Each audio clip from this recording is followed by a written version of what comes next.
Oleh karena itu saya selalu bersedih kalau ada teman-teman Kristen gerejanya ditutup, kalau ada teman-teman Kristen tidak boleh merayakan Natalan, kalau ada teman-teman Kristen tidak boleh berdoa di rumah. Karena bukankah gereja, Natal dan berdoa adalah sarana orang Kristen untuk menjadi soleh dalam kekristenannya.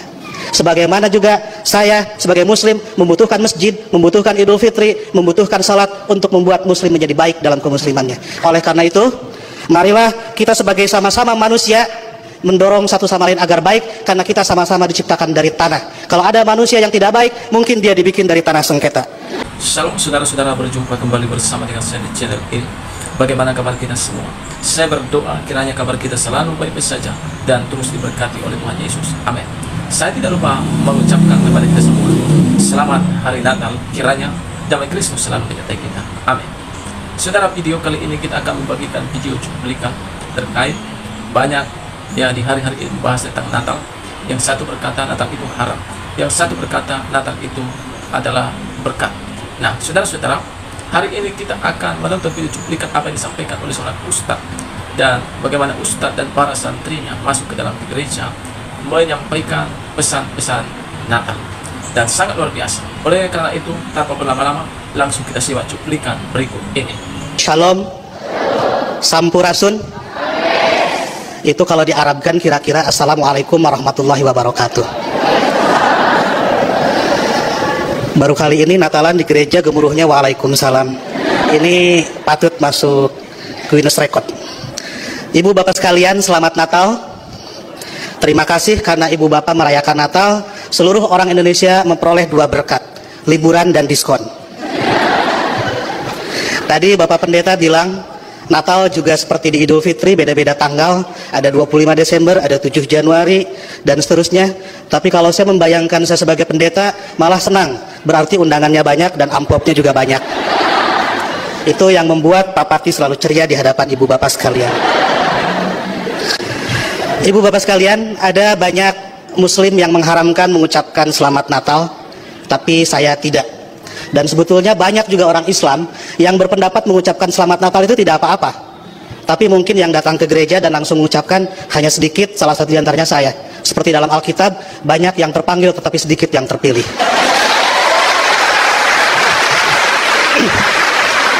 Mereka mengharamkan mengucapkan selamat Natal karena kalau mengucapkan selamat Natal besok jadi Kristen. Saya tiap 10 November mengucapkan selamat Hari Pahlawan, besoknya saya tidak jadi Avengers. Minggu lalu saya mengucapkan selamat menikah kepada teman saya yang hajatan, besoknya saya tidak jadi pengantin. Dan berulang kali saya datang ke mahasiswa-mahasiswa kedokteran mengucapkan selamat, besoknya saya juga tidak jadi dokter. Nah, saya tahu bagi orang Islam untuk jadi orang Kristen itu susah. Tidak bisa karena mengucapkan selamat Natal tiba-tiba otomatis jadi Kristen. Orang Kristen mau jadi Islam juga susah. Saya tahu karena saya jelek-jelek begini di beberapa gereja mengajar katekisasi. Pendetanya bilang, kenapa saya ikut ngajar katekisasi? Karena untuk menjadi Kristen yang baik harus tahu tentang Islam yang baik. Karena selamanya kita akan bertetangga. Karena kedekatan saya dengan orang-orang Kristen seperti itu, banyak teman-teman dosen saya yang bilang saya ini agen Kristen.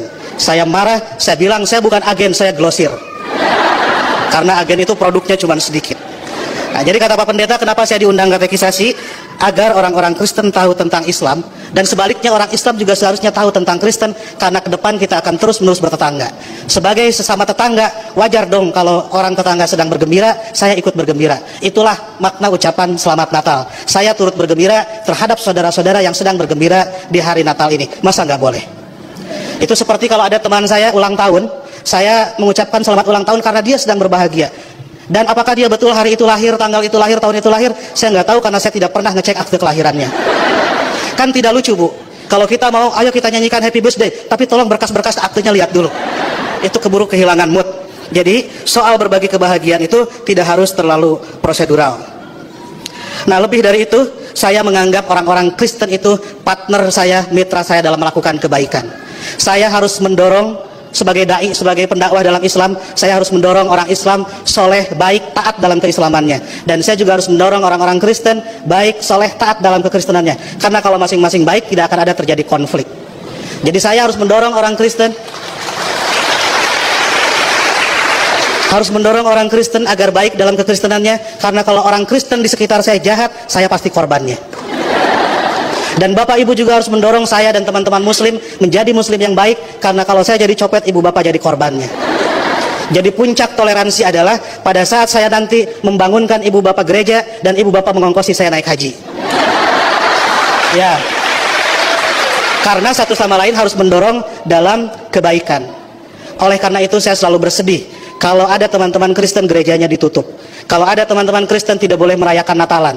Kalau ada teman-teman Kristen tidak boleh berdoa di rumah. Karena bukankah gereja, Natal dan berdoa adalah sarana orang Kristen untuk menjadi soleh dalam kekristenannya. Sebagaimana juga saya sebagai Muslim membutuhkan masjid, membutuhkan Idul Fitri, membutuhkan salat untuk membuat Muslim menjadi baik dalam kemuslimannya. Oleh karena itu, marilah kita sebagai sama-sama manusia mendorong satu sama lain agar baik, karena kita sama-sama diciptakan dari tanah. Kalau ada manusia yang tidak baik, mungkin dia dibikin dari tanah sengketa. Lebih dari itu, saya melihat kelahiran Kristus adalah berkah tidak hanya bagi orang Kristen, tapi juga untuk dunia. Karena dengan lahirnya Kristus, 3 miliar penduduk dunia menjadi beragama Kristen dan lebih berpotensi melakukan kebaikan dalam kekristenan itu. Dan Ibu Bapak harus juga mensyukuri kelahiran Nabi Muhammad, karena dengan lahirnya Nabi Muhammad 2,5 miliar penduduk dunia menjadi Islam dan lebih berpeluang berbuat baik dalam keislamannya. Jadi Kristus dan Muhammad adalah mitra yang kita semua harus meneruskan itu. Saya kira yang haram itu bukan mengucapkan selamat Natal. Yang haram itu adalah mulut yang menyakiti hati sesama manusia. Sekali lagi saya ucapkan selamat Natal, selamat berbahagia, dan agar saya tidak menyaingi pidatonya Pak Pendeta, saya akhiri. Dan sebelum saya akhiri, teman-teman santri saya bawa bunga Pak Pendeta, ingin membagikan kepada Pak Pendeta, petugas gereja, dan Ibu Bapak sekalian. Tapi karena bunganya tidak banyak, yang dapat hanya sebagian, yang lain insya Allah dapat bunga bank untuk belanja Natal. Boleh bagi bunga? Oke. Itu dia saudara video cuplikan yang baru saja kita tonton tadi videonya. Bagaimana Ustadz dan para santri masuk ke dalam gereja, mereka merayakan Natal dan mengucapkan Natal kepada umat Kristen yang ada di sana. Di sini kita melihat bagaimana sang Ustadz menjunjung tinggi toleransi. Sang Ustadz menyampaikan bahwa Natal itu bukan haram, tetapi yang haram itu adalah apabila kita menyakiti hati sesama. Itu yang haram. Sama seperti baru-baru ini kita melihat bagaimana oknum-oknum Islam yang ada di Bogor, bagaimana mereka membubarkan ibadah Natal, yaitu gereja GPD yang ada di Cibinong, Bogor. Sehingga gereja GPD yang ada di sana terpaksa harus beribadah di lapangan terbuka. Saudara, kenapa? Karena mereka tidak suka orang Kristen merayakan Natal. Mereka benci orang Kristen merayakan Natal.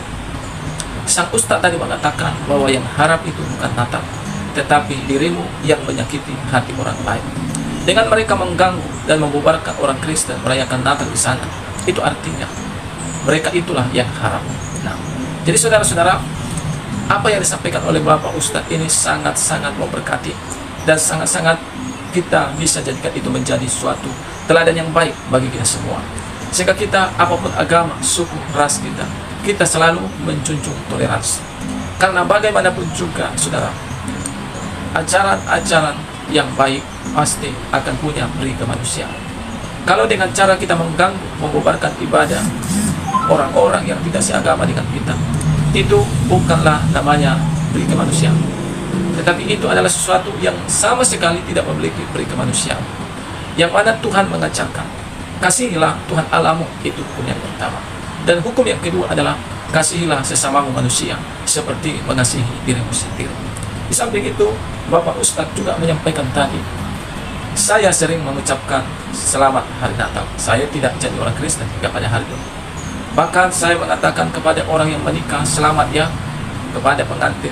Saya tidak jadi pengantin. Artinya apa? Apa yang kita ucapkan? Kalau itu tidak kita imani, tetapi hanyalah suatu hal yang menghargai orang, maka itu bukanlah haram. Sama seperti kami orang Kristen, ketika kami mengatakan perkataan-perkataan, katakan saja kami katakan assalamualaikum, apakah kami mencari agama Islam? Tentunya tidak. Jadi saudara-saudara, kiranya contoh yang diberikan oleh Bapak Ustadz ini memberikan kita kecerdasan dan juga memberikan kepada kita pengetahuan yang baru, sehingga kita tidak dangkal dalam berpikir dan tidak dangkal dalam bertindak sesuatu yang baik.